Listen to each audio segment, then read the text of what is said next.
Welcome in, everybody, wherever you are, however you may be listening. This is your Wednesday wrap-up. I got my man Herb in the house. Raj actually beat us here today.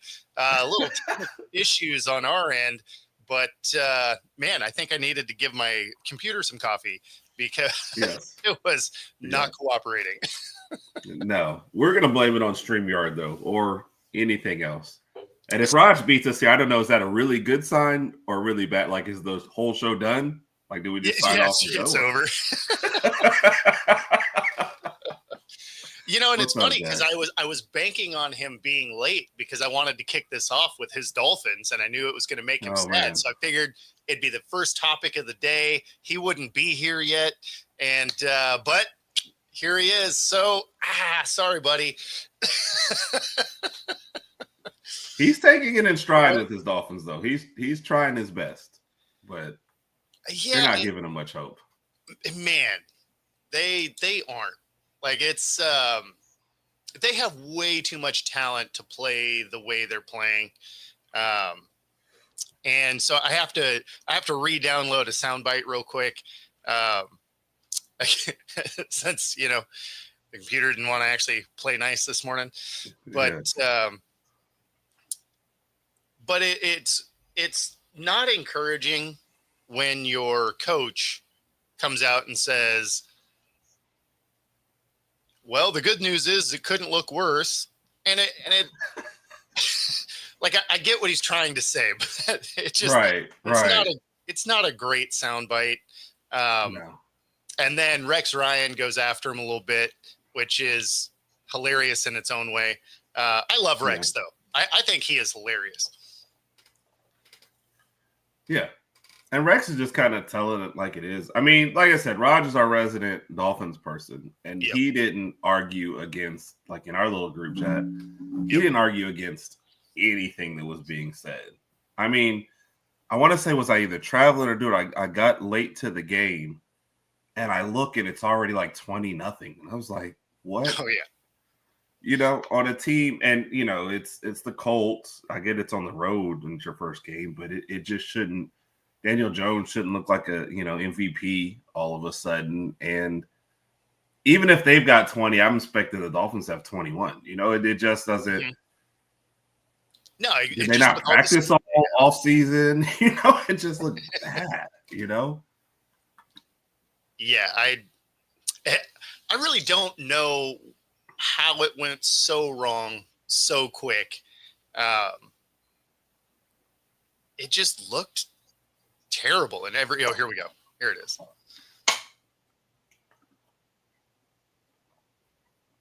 And I also believe in the coaches and players to get it fixed. I'll call it what it is. It wasn't, embarrassing, not anything that paying fans sign up for. Reacting strongly when Mike McDaniel was talking there. What were you reacting? Yeah, what the hell is he talking about? Maybe he's on a different level, McGenius guy, whatever the hell he is, nerd boy. But anyway, their team has no respect for the coach. They play like that. They're like, come on, man, get us a dang guy in here. Where's the physicality of this team? What did you say? They're soft. They're soft. They're soft. Like, I'm with you on that. And every part of their football team. They have. Man, anytime your team gets called soft, that is terrible. And, I mean, they did. They made Daniel Jones look like an absolute MVP candidate. It was really funny because someone sent me a message. They're like, oh, yeah, is Josh Allen the MVP? I was like, well, I mean, if we're saying this after week one, then you could say Daniel Jones has a bid for that. And, Justin Herbert, calm down. It's 1 week. Right. Week one MVPs are great. Like, if you could get that and then just be done for the rest of the season after that, yes. Woohoo! Hey, remember me? Week one MVP? Yeah. Yeah. Well, I know we lost all the games afterwards, but week one MVP, baby. I'm pretty sure that's the mid-series thing for the NBA, right? Yes. Raj, that's what LeBron wins. Don't hate me. Love you, bro. Oh, that's right. I forgot he's a LeBron fan. Sorry, you caught an extra stray there. Yeah. He's like, and this is why I never tune in on time. This is your guy's fault. Yeah. You know what? That's fair. That's fair. I just saw your message. StreamYards equals to ouch. Man, that was Raj though. Raj sent that one though. So that's yeah, not even me. Raj brought that one up.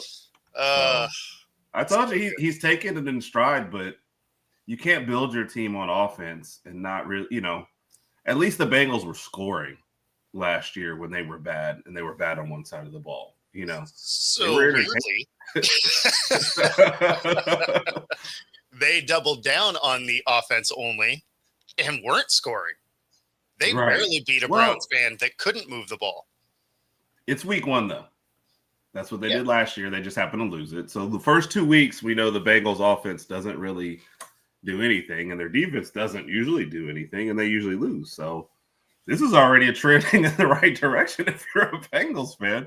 It's uncharted territory. I mean, it brings the question. I mean, we're talking week 1, and in my mind, we have 3 coaches that are on hot seats that are made of lava. And Dable, right? The Giants looked as bad as they've ever looked. Obviously, Miami, McDaniel obviously doesn't have his team moving in the right direction. Again, week one, obviously this is overreaction time, but the Bengals coach, I mean, they won. I feel like if they miss the playoffs again, he has a real chance of getting fired, even though it's not his fault, really. Like, as a coach, you still need dudes to go play the position. So, I mean, without a defense, you're going to have to score 40 points a game to win, unless you're playing the Browns. But, I mean, you have 3 potential firings this season, just seeing week 1. Yeah. I think the Bengals are going to look at it and say, we spent all this money on the offense and we didn't make the playoffs. And it's like you said, the coach could easily go, we spent none on the defenses. It's all my fault. But you always have to have a scapegoat in sports. I mean, really in life, that's probably one of the first rules of business, always have a scapegoat, but especially in sports. And the general manager is not going to oh, wow. Good one, Raj. I mean, you should have gave Zach Wilson a try. I mean, or yours or anybody. But no, I absolutely think he could be on the chopping block just because of what they spend the contract. And you know how that goes. Hey, we spent a lot of money. We're not seeing a return on investment. What's going on? But yeah, he's absolutely. They've got to do something. They got to. But if Pittsburgh can keep up some semblance of offense, and the Ravens, I think they'll still be the Ravens.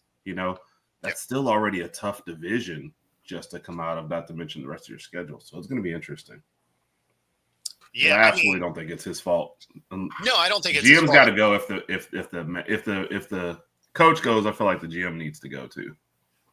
Yes, yeah, and I mean, there's been plenty of teams like that. The Jets were one of them, right? You would have thought everybody gets fired, but instead it was just Saleh. Despite the fact that he's a defensive coach and his defense was top 5. And top 5 with an offense that couldn't stay on the field. Right? That's even harder to do because you have a ton of minutes and you were still top 5. I don't know. A lot of times somehow the GMs survive and the coaches get fired, even though, I mean, Stefanski is another example of that. Like, that is a team that the GM just keeps fumbling quarterbacks. Like, I mean, they've had 6 on their roster this year already. And that team's not going anywhere, but they don't have a quarterback. Teams without quarterbacks typically don't do much. Who gets fired in that scenario? Stefanski will probably get fired. Yeah. Even though their lack of success really doesn't fall on him. What's up, JB? Right. Yeah. No, I agree. Watching what they've thrown together Yeah, it was. It just looked like a guy who just had no answers. If that does not look like a guy who's giving halftime speeches in the locker room to motivate you. I mean, if he had answers, they might have played better. Right. Anything. Well, just go out and fire some folks up. But I mean, he looks like he should be serving me my coffee the way he looked. Like, hey, cafe. I had a latte for somebody. Yeah. Here you go, bro. That's fair. I mean, I'm going to finish this coffee quick because I went to bed at 1 and got up at 4. So, yeah. Did Mike McDaniel bring it to you? Hey, Bo. Day, buddy. It's funny because when you see his first press conference there versus how he looks today, it looks like it's been a rough time in Miami. Yeah, it does. It does. He was like, I thought we would just be out here scoring 50 points a game, and we're not. And I got no answers. I don't know what happened. I mean, he looks like one of the guys that gets taken down on Miami Vice at this point. Like, he looks like he's really leaned into the life.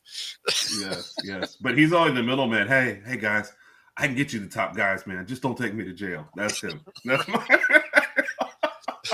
Are your gums always numb? What is happening right now? My mom. His mom could give the halftime speech. Wow. Ouch. Yeah, no, it's I think that's probably also the kind of where I think some of these coaches have a real shot at being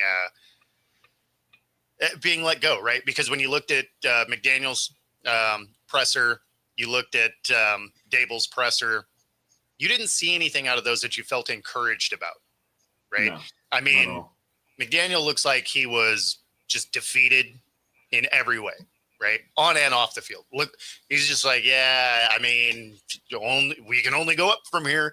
And again, accurate, I guess. And then Dable was like, we were great. You're like, were you at the game? Like, no, not at all. Yeah. For Dable, you've been like, basically saying, I don't have a quarterback. It's not on my fault. So they gave him 3 and they came up with 6 points. And you're like, so now what? And you had a competition. You got to pick the guy and it was terrible. And then you said, hey, that guy's going right back out there. It's almost like he's just, I don't know what he's setting up for. Because even if it was, I guess Winston, you throw him out there and be a spark at least or something. But you've picked Russell Wilson to be your starter for the first 2 weeks. So at some point it has to come back on you, especially in a season where we knew you were on the hot seat going in. It almost feels like you had to go in and beg or fight for one more year. Like they got to see something, some sort of hope, because I'm thinking if I'm the GM or if I'm the owner and I'm ready to turn this over to Jackson Dart next year or whatever, like I want a fresh start for it, not the same old. I haven't seen you. See, that's where it's tough because it's I never like when teams do it. I mean, the Bears have done it to 3 quarterbacks in a row, right? Where they draft a guy, they let the old guy that essentially is a lame duck come in, ruin the rookie's first year, and then they change the whole system on them as soon as they get into their second year. I don't love that for a rookie because you're changing the system, right? Because as soon as you lose the coach, you lose the coordinators, and the whole offense changes. Like there's so much change, it really sets them back, right? So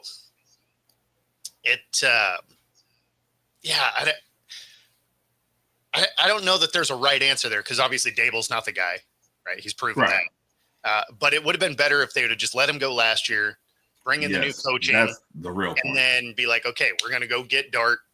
And like, that would have been good. I don't mind that they are letting Russ start another one, right? Like that's okay. There's plenty of guys that struggle week 1. So I don't want to bury him yet, but during that game, you could have thrown Winston out there to see if something could have happened. it would be better if Dart didn't have to start until like week 6 or 7, maybe 8. That I agree with, right? for sure. Yeah, because I mean you're not going to be leading your division anyway, right? Like you have 2 clear favorites in the division, and then you're going to battle with the Cowboys for that 3rd spot, which means you're not going to the playoffs anyway. So let that defense come along, because there's a ton of talent on the defense, and then continue to develop Dart. And then, yeah, if Wilson continues to struggle, maybe throw Winston out there for a couple of weeks. But anytime you get a rookie out there too soon, and then if they're not great, you sit them back down, like that is the ultimate confidence killer. So if you know you're not going to win anyway, let him do some development and then put him out there in a situation where you can have some success. Like I wouldn't have ran him out there this week because they play the Cowboys anyway, right? All right. Yeah. No. Oh no. I'm 1,000% on. Especially if you have 2 veteran quarterbacks. Like it's kind of like with Milroe and Seattle. There's just no reason for Dart to get out there. And I know the Giants situation is worse than the Seahawks, of course, but no, I don't feel like getting him out there too much is ever going to help him, especially when the writing seems like it's going to be on the wall to change, like you said, change the whole system anyway. And no, that was kind of more my thing too. I would have gotten rid of Daboll before this, especially if I felt like Dart was going to be my guy for the future. Why bring him up under a guy who I'm like, if you don't, make the playoffs or show significant improvement, you're going to be done in a division that's like getting better around you anyway. That's going to be tougher, exactly. with having the Commanders and the Eagles. And you have the Super Bowl champ in your division. You already knew it was tough. And you have both teams that made the NFC Championship game. Like you had to think, yeah, this is not going to be a great season regardless, right? So I would have got rid of him anyway and told the next guy, like, look, we've drafted your future, quarterback. Trying to get through this year. What I just need to see is some development and get the young guy ready, maybe a year. And that's the kind of thing I need to see versus, like you said, Daboll, he's just trying to save his job. So he don't really care about future development. He's like, what's going to work next week? And that's how he's going to coach every game. He's just slapping Flex Seal all over this thing. Just like whatever gets me a win. And, I get it. You're trying to protect your job and you got to do that, I guess. But yeah, I don't know. I think he should have been let go as soon as they got rid of Danny Dimes. That whole system should have been blown up, right? I agree. I mean, you have a GM that doesn't pay Saquon. They keep Daniel Jones, basically creating chaos. And that's not necessarily Daboll's fault, right? Right. But that felt like a situation that, you just blow the whole thing up. It's not like you're a good team anyway. So go ahead and get rid of those guys, bring in new coaching, a new GM, draft your quarterback, and actually start this rebuild instead of trying to Band-Aid this thing together and make it the way it is. Yeah. Because the last point on that is, to me, a guy like Daboll who's struggling for his job throws Dart out there earlier than needed because he's like, oh, so now if Dart does well, he's like, yeah, see, I'm trending in the right direction. Keep me. And if Dart does well, I just can't see Eli coaching. That would Eli just seems too like aloof and just kind of like, hey guys, completion passes, Weirdly, he's beaten his brother in the Pro Bowl like the last 2 or 3 years in a row, right? I feel like that's got to be bribery or something. I just don't see Eli. Peyton seemed like the intense one on the field, and Eli seemed like the guy who, showed up half drunk to every game and just was slinging it. We've all played those games against those guys that seem to get better the more they drunk. And that just seems like Eli. Well, I think maybe Peyton overthinks it, whereas you never have to worry about Eli doing that. No.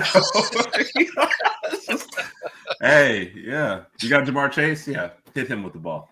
Yeah. I'm a great coach. If he plants really hard and turns, he's going to be open. Okay. Yes. Next. All right. Next thing. Got it. Promise, guys. There's nothing but Gatorade in this thermos. Promise. and rum. Minus the Gatorade. The ice is real, though. Man. Oh, goodness. But yeah, I don't know. There was a lot of weird stuff around the league, though. Obviously talking about not just the, coaching issues, but then you look at how many blown fourth quarter leads there were for teams that are supposed to be pretty good. Too much Omaha. Obviously the game of the week, right? You had Bills Ravens. Oh my goodness. And the Bills come back. They're down 15 with 4 minutes to go. Incredible game, especially because neither one of those teams is my team. So it was a great watch. If you're a Ravens fan, you probably don't want to listen. If you're a Ravens fan, you are mad. And if you're a Bills fan, you're like, Josh Allen's the MVP again, and we have the best team ever. And it's like, okay, calm down. Like there was like 70 points scored in this game, but neither defense actually got off the bus. Yeah, so, it was. But I mean, it was a fantastic game. But again, fourth quarter just meltdown. You had the Bears do something very similar, right? Dominated the first half. Into the third quarter, they were looking decent, and then they miss a field goal. And the wheels fell off. Like that was the strangest, just immediate turn that I did not see coming. I was like, okay, they missed a field goal, no big deal. It's the Bears, they do that. And you figure the Vikings probably going to do the same because they also have a history of bouncing them off and upright. So I didn't think much of it. But then their next drive, that Bears team never looked the same. Caleb Williams couldn't hit a target if it was directly in front of him. I mean, that overthrow to Moore down the field was nuts because he was wide. Like that was a walk-in touchdown, and he missed him by 10 yards. So it's not even like it was close. I mean, he just sailed that thing, and man, I don't know. It was just such a weird way that they just disappeared in that game. Yeah, I know, especially with as bad as the Vikings look. JJ McCarthy did not look good through three quarters, even through a pick six. But this is the one because the Ravens did their best to distance themselves. The Bears never did that, to where there's articles you're popping up on Tuesday morning, and it's like, do we have Caleb Williams questions now? Because in a pivotal season for the Bears, these are the games you can't drop. Very, very winnable games at home. You got to think in the third quarter if they put another touchdown up or something, or like you said, even that field goal and put some distance. Minnesota's going to start to pack it in. All right, look, our quarterback looks terrible. It's his first start. We can write it off. But you're going into the fourth quarter. You're still only down like 10. You're like, you know what? We're still right there. They're not moving the ball. They're not doing anything either. So it turned an ugly game into kind of a semi-exciting end. Just because, but you can't give up 21 points in the fourth quarter. So is that all defense? Is that inept offense? Is it just somewhere in the middle? But they're still looking for answers. I think it's both because I mean your defense all of a sudden couldn't stop anything, and then you had an offense that couldn't move the ball. So yeah, I mean I think that falls solidly on a team effort of being terrible. Yeah, which is very Bears-like. So now Eberflus is like, see, wasn't me. not my fault. So yeah, no,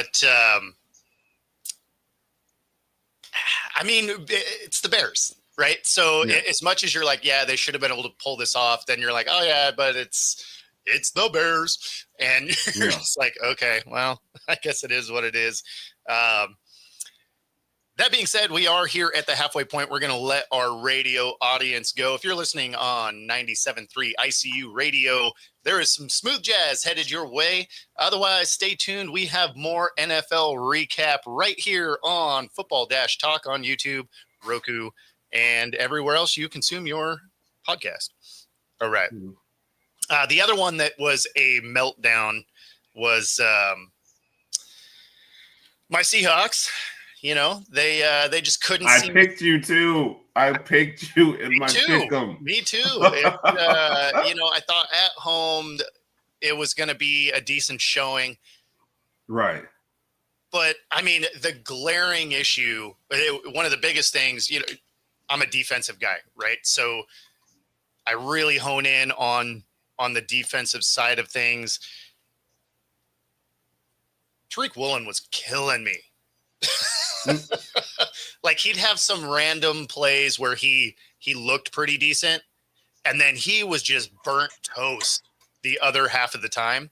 And then on that final drive that put the Niners ahead, he got torched like 3 different times, and then at the very end doesn't like drive back towards the ball, so their third string tight end outworks you to the ball for a touchdown. That's what I'm trying to figure out. I'm like, who are these people catching the if I had hair, I wouldn't anymore anyway, because they would just So yeah, no, it was a very frustrating watch because you could see it coming solely because I'm watching the defensive side. I've already seen him get burned a few times throughout the game, and then they just started going at him, and he just couldn't do it. Like he couldn't cover a double move, and then he just wasn't working back towards the ball.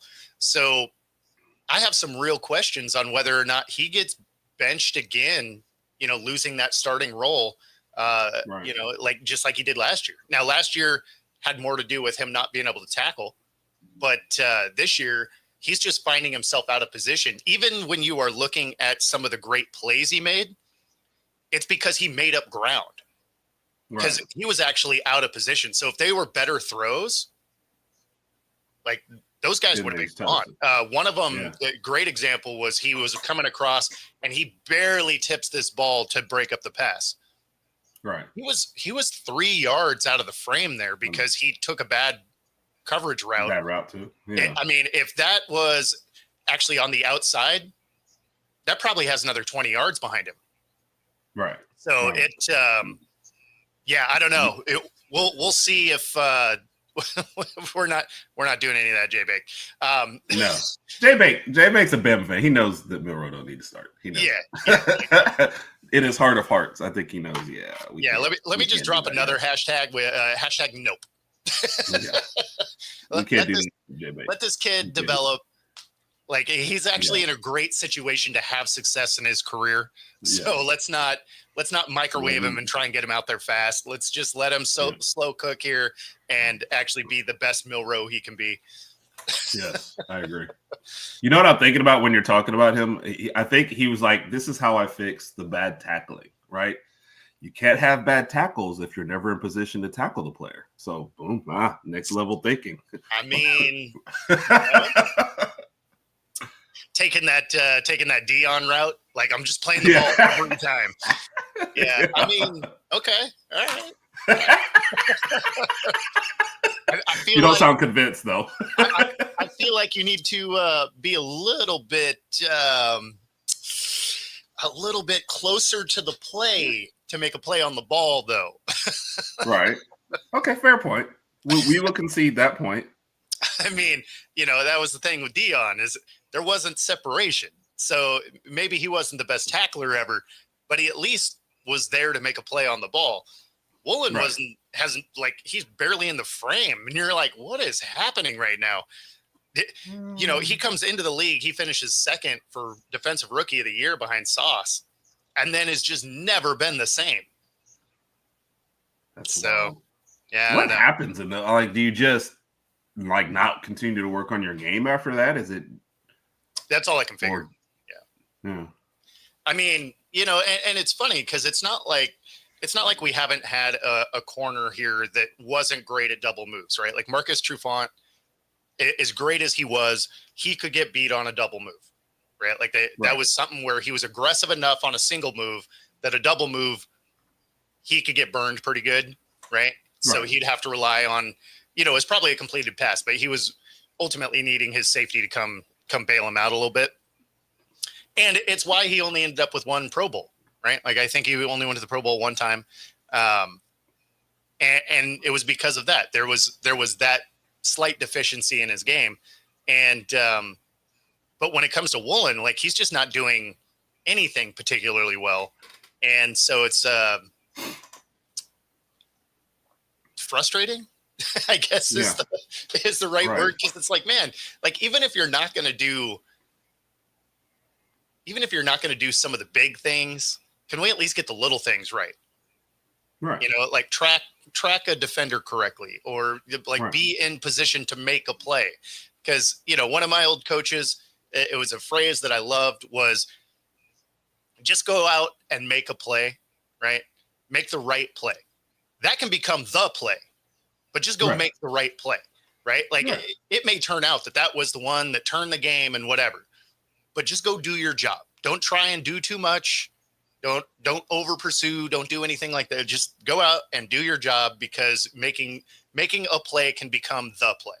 And, you know, it was something he said to me when I went from corner and was filling in at free safety, because you play the position different, right? Except I kept wanting to break on the ball like a corner would. Right. You can't do that because you're the over the top blanket guy. And so it took me a little while to be like, okay, I gotta stay out of this, because I got to make sure that I'm the deepest person. And so yeah, it was something that I always liked, was, you know, just go make a play and it can become the play. So yeah, do your job, and sometimes it's a lot easier. Yeah. Are you more frustrated because he did finish second and then you've seen this, versus if he'd just been a bust all along? 100%. Yeah, you can't show me you're good and then be like, like, you know, it'd be one thing if you just came out and you just got burnt all the time. You'd be like, oh, okay, so you're just not great. Like, there's nothing wrong with that. Maybe you're a nickel or a dime guy, or, you know, whatever, right? But if you come out, you finish second behind Sauce, you could even argue that he played better than Sauce did. You just didn't have the media attention. But then that's even worse. Or the cool nickname. And a cool nickname. But that's even worse. Say you won Rookie Defensive of the Year, and then you just regressed. Can't figure out how to play anymore. Like, and we're talking years removed now. Yeah. Right? What we're going into year 3, year 4. So, I mean, you got to figure something out at some point. Yeah. I don't know. I got nothing. I got nothing on that one other than frustration. That's what I have. Yeah. No, I could see it, especially in what seems like kind of a pivotal year for them. You know, switching out your quarterbacks.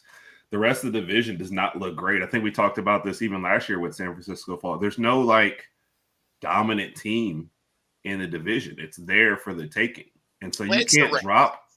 The Rams are the dominant team. I just don't know, because with Stafford and the way that we're like, is he going to play every week? I feel like that might be my missing link between, okay, this is the team, because they're my pick to win the division. Yeah. But I also feel like weeks 6 through 9, he could just not be playing all of a sudden too. So it's kind of, that's where I'm up and down on the Rams. Yeah. If Stafford gets hurt, absolutely. Like that's a whole different animal. But I mean, you can make that argument for any team, right? If your quarterback goes down, you're probably not going to be the, Nick Foles Eagles, where somehow you still go win a Super Bowl. Like the odds are low, right? But I say with him though, because he's already hurt going into the season, and an aging quarterback, so that more with him. And then in this particular division, it doesn't seem like whoever that second team is, we're not sure. San Francisco, I'm not sure they're going to have enough players to finish the season.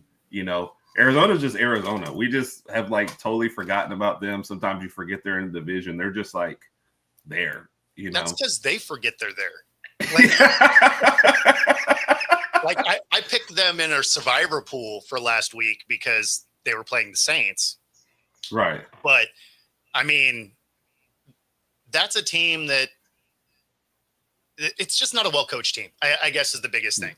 And that's another coach that I think if they don't make the playoffs, which I don't suspect they will, there's a chance he's gone. And that would make them moving on to like the 3rd or 4th coach during Kyler's tenure there. So, I mean, like, that's not awesome. No. But I mean, when you think of the Cardinals last year, there was so many times that they just forgot that Marvin Harrison Jr. was on the roster, right? Like the game that sticks out in my mind is he had over 100 yards in the first half and then never saw the ball again. Right. He was still on the field, and then Kyler comes out and he's like, it's not my job to get him the ball. And it's like, well, I mean, it kind of is. Like, I mean, what kind of, Joe Burrow would never say that about Jamar Chase. He would say the exact opposite, and that just kind of tells you, if Jamar Chase had no targets for a whole half, Burrow would be in there going, you know what? I got to give him the ball. He's one of our best players. Right? Like that's quarterbacks don't say that kind of stuff. So, Kyler, follow-up question. What is your job? Like, what's it's some of this, right?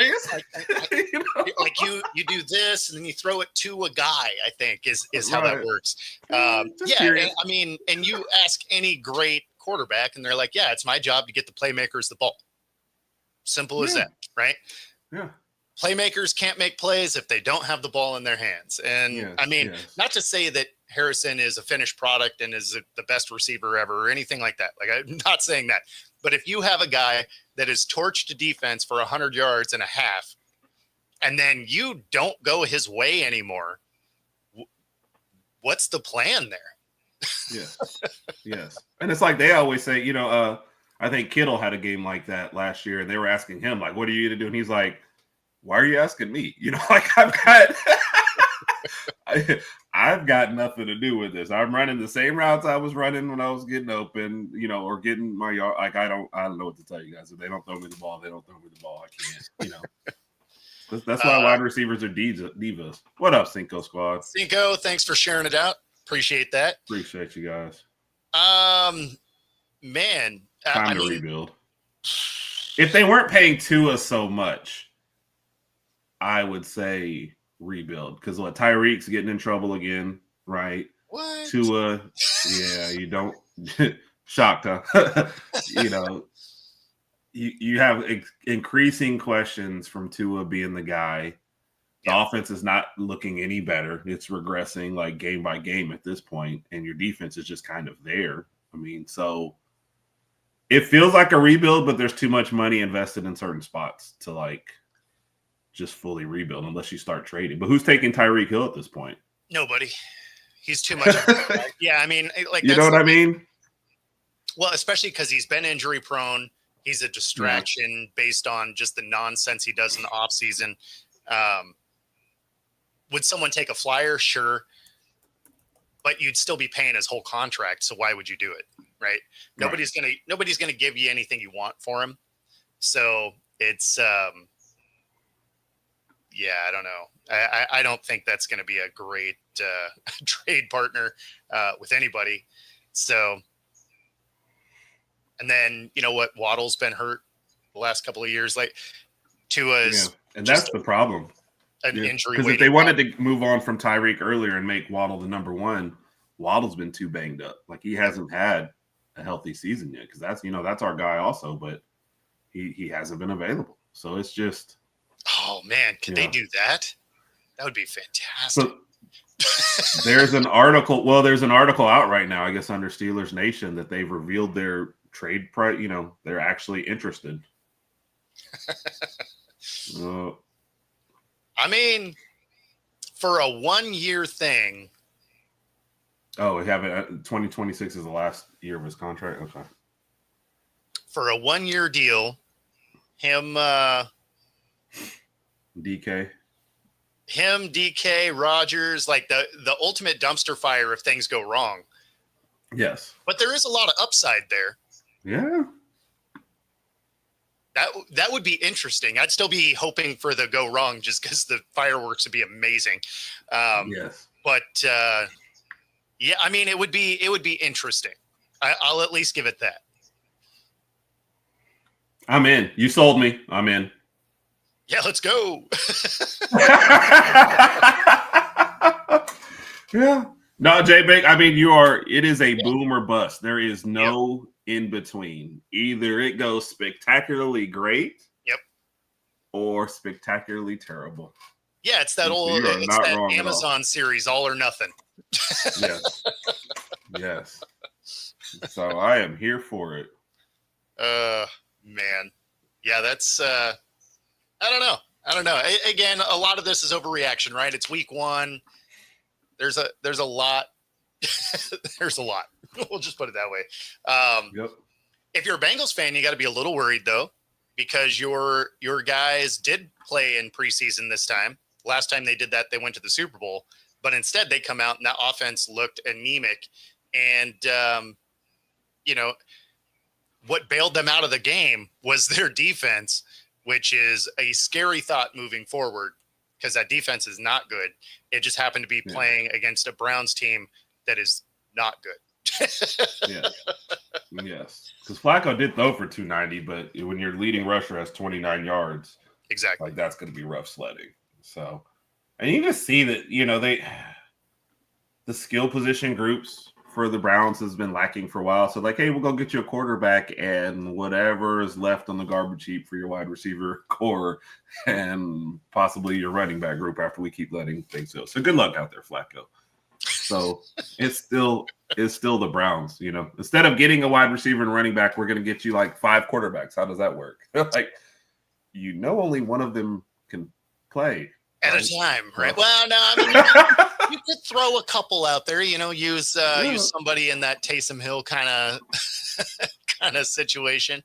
Yes, Taysom Hill without the athleticism from that group. Yeah, I mean, there's that. Yeah. I mean, that is one thing about Taysom Hill, right? Is he is a physical freak in that way. Yeah. I don't know.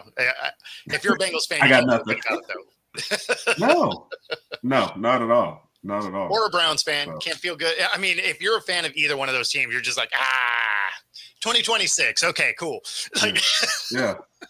So when you're the Ravens and you blow the first game, and then you look around at the rest of the division, you're like, yeah, we're probably still okay. Like, we'll be all right. So, I mean, they will be fine. The thing that is worrisome about them is this is another large lead that they just fell apart on at the end. And honestly, that one came down to the Derrick Henry fumble. Like that game, if he doesn't fumble there's not enough time for them to do what they did. So if Derrick Henry gets that, they only run 3 more plays. Right. There wouldn't have been enough time. So, and you're talking about a guy who like never fumbles too. That's what's wild. Like you never see that from him. And also a hidden one, especially probably because I'm a Bama fan and they also missed the extra point on their last touchdown too. So it's like things that just don't normally happen conspire for the Ravens and somehow. Well, I did watch. Nick Wright was talking about it. One of the things that he also said the last time they had the ball before they punted, he said, I would have never punted to them. He said, I would have been more aggressive. Like your defense was getting torched. You needed to be more aggressive to hold it because y'all weren't stopping anything at that point anyway. So why, it doesn't matter if it's a shorter field or longer field. Shorter field might actually benefit you because you might get the ball back. Yeah. Yeah. Or that shoestring tackle on the touchdown. It would have been better at that point if he had just walked in. So, there are things that go against you at certain moments, but if it's a fluke game, if this was the Chiefs and this was that one and they lost, you're like, okay. But it's the Ravens and they manage to do it all the time to where you're like, are you guys manufacturing this? Is it like, hey, what's the opposite of stick 'em? We're going to give it to Derrick Henry before we go out. Or, hey, at 40-25, you're probably not thinking, oh, this extra point will matter. But then it does. It's just, it's wild. Ravens can be up 20 in the fourth quarter and you're still watching that game and thinking, what happened here? Yeah. I'm with you. The other one that was kind of interesting just because of the way that it went was Detroit Green Bay. Ugh. I didn't have the Lions just getting worked. No. I mean, I thought it was going to be a good game. I thought the Lions would probably pull it off, but I didn't see Green Bay coming out and just smacking them. Yes. And them just looking. I mean, they didn't get their only touchdown came in the fourth quarter. Yeah. If you had told me that, I would have said you're lying, and there's just no way that happens. You know what I mean? I would have asked you who got hurt. Yeah. I'd have been like, everybody. Right? Goff get hurt? Like that's kind of the way I looked at it. Yeah, because it was almost like a garbage time touchdown at that point. Like you were so far out of it. And I mean, Green Bay put up another 10 spot in the fourth too. So it's not even like you kept pace in the frame. I mean, they just it was rough. It was rough. Yeah. Yes. But it wasn't like a spectacular game by Green Bay. I mean, I know they got to 27, but it just seemed like a methodical. We're going to do enough to make you just look really, really bad, you know, versus like a 30, 40 point. You're like, yeah, we're going to get to 27, but you're going to do nothing. Raj. I can't even put that up, man. Oh my gosh. Oh. And that would be hilarious if Harbaugh went and worked with his brother. And obviously he doesn't need him because the Chargers also did some work. Yes. I mean, beat the brakes off of KC. And that was a good look for the Chargers. I mean, terrible for KC, but for the Chargers, you're like, you know, that's probably the most complete game we've seen them play in the last few years. Yeah. Like they really put it all together. The defense looked good. The offense looked good. They didn't give up crazy special team stuff. Like they had one of the most complete games we've seen the Chargers play in years. It's not going to matter, right? It's Chargers. They're going to charger it, but But Justin Herbert looked good and confident, you know, especially for the last scramble for the thing. I think it was, you could just kind of see it's like hey, this game means way more to the Chargers than versus a Chiefs team that you're probably thinking at this point, veterans, maybe Kelsey's last go around. They're thinking maybe, look, let's just get to the playoffs and work our magic. You know, we don't care what seed or whatever, as long as we're good enough for that. Yep. Remember, this is what we talked about with going for a three-peat and then going for this. Everybody's gunning for them. And I think after a while, that kind of takes its toll on you. Like, oh, here we go. Another team Super Bowl. Like, you can't play a Super Bowl every single week. You know what I mean?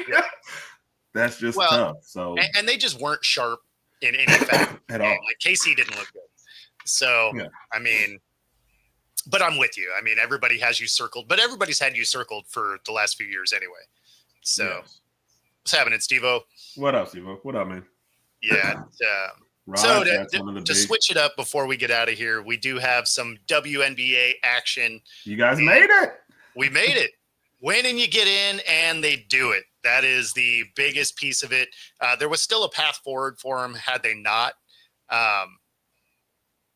You know, it's not the way you want to get in, right? Like if they would have had to go that route,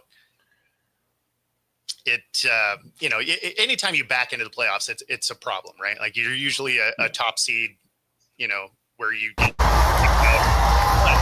was in front of a sold out house, and it was they had that last steal. They made it as stressful as possible. I was watching the score towards the end. I was like. And I mean, the thing that's funny is they really needed to win because the team that could have knocked them out was the Sparks, also won last night. And they still have one more game against the Aces, where everybody assumes the Aces would rest their players. Right. So if they wouldn't have won that game, realistically, the Storm would have been out because the Sparks would have been playing all their starters and the Aces would be sitting everybody down because I think they're sitting fourth overall in the standings. So, I mean, Aces are second now. Or second. Okay. 15-game winning streak. Yes, that's wild. That's wild. Yes. Right? But they would be resting everybody for sure. Yeah. So then the Storm would have been on the outside. So this was legitimately a win and you're in, lose and you're probably going home. So for them to finally pull off one of these close games that they'd been on the wrong side of quite a few times this year, for them to pull it out, hit a dagger three to go up by one, steal the ball. Awesome. So it was good. And then, I guess my coverage has to continue because we got more games to play now. That's good. I feel I'm following every Storm game now because of you. I'm like watching it. I'm looking at the scores, feel like if the WNBA did a little bit better on broadcasting, I'd check more of these. But I see too many nights where there's like 2 games on and they're both at 9. And I'm like, I guess that's because of the time zones, but you guys couldn't get anything in at 6 or 6:30 for the people that have your league passes and stuff. So that's always weird. But and they always have weird broadcast issues. Like it's almost like the Temu station for some reason, because there's been multiple games where like the picture goes out, or the broadcast is essentially watching a monitor, so they're a little bit behind the gameplay, or it's just like, you guys are a professional league, right? Like what are we doing? Like, yeah, like we're not even talking about like the junior varsity covering this. Like this is like the AV program at a college that's putting this on. It's like, why is this coverage is bad? Not to say anything bad about the announcers. They're doing the best they can, but you can tell some of them, like, they're not at the game, right? They're just watching on a screen and then relaying it. Kind of like COVID year stuff where it was. Yeah. Yeah. So, but I mean, when you're watching it, it's obvious, right? So you're just like, hey, could we, I don't know, spring for 2 plane tickets? Like, I know. Hey, Caitlin Clark got hurt. She took her private jet with her, and now nobody can get to any of the games. I guess that's all I got. All flights. Pretty much. Pretty much. But that being said, congrats to the Storm for getting in. That is awesome, and it was nice to have a post game presser that was a little more upbeat, because over the last month, a lot of them have been kind of rough. So nice to have a fun one. But yeah. So there we are. Yeah. That being said, I guess it's set. Just maybe some seeds. Sorry, go ahead. What was that? I said this field is now set. I guess I was just looking at the seeding. Oh yeah. So the only one that can change is the 6th seed, which is the Fever and the Valkyries. Yes. Yeah, because they play one more game. So they can drop to the 8th spot with a loss. Yeah. I also have the Aces and Dreamer both have the same record of the 2 and 3 spot. But I haven't seen. Yeah. So I think the Aces have the tiebreaker there. But the Aces have that game against the Valkyries on Thursday. So and the Dream have to play UConn, or Connecticut, I should say, not UConn. Yeah, so the Dream will walk through them. Yes. like they could be resting everybody and still beat them. Yeah. So that's not really going to be an issue. So then it's going to be, who does the Aces want to play? Because they can manipulate the standings to get who they want in the first round. So that'll be the thing to watch there. So yeah, I mean, everybody just has one last game. The Storm got to finish before everybody, so their season is done until the playoffs start. So yeah, these Thursday games, they just mess with seeding. Yeah, sounds good. Right on. That does get us to the top of the hour. We got to get out of here to jump over to Coast to Coast. If you're watching along, be sure to like and subscribe. Otherwise, we're going to get out of here, and we will see you all next week. Take it easy, everybody.